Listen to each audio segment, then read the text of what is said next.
You do notice that you do stick out a little bit because you look different. It's human nature, we look at the differences in people or the similarities, and quite often, you go onto the pitch, you do stick out.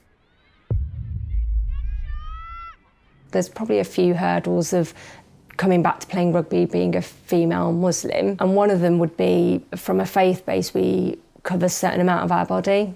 That I found a little bit unnerving because I wear a headscarf. Referees would kind of pick on her, single her out before the game and say you're not allowed to wear that. And just having that conversation before every game, I think was really uncomfortable for her.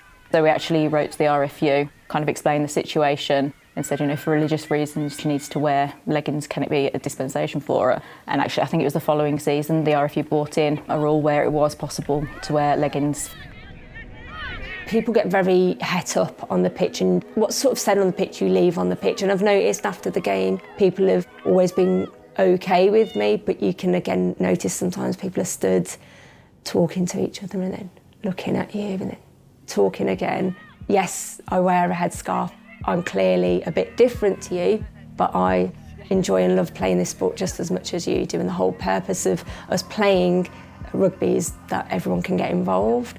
I think it was her first or second season. She had a bit of a tough time. I think when people in her community found out that she played rugby, she stopped playing, but she just missed it so much. She missed the girls. It just shows her inner strength that she was able to overcome that and come back to the club.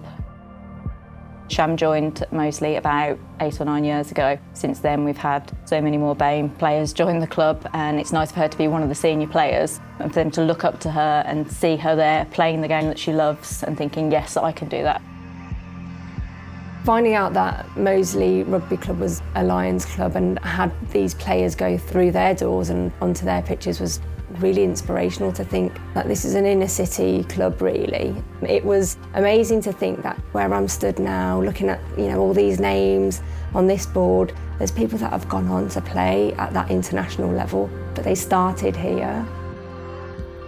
I will always have, I think, some involvement in rugby because you want to hopefully inspire and support people and encourage them to. Having had this time away from rugby and having had injuries in the past, they reinforce that. I think rugby will always be a part of my life.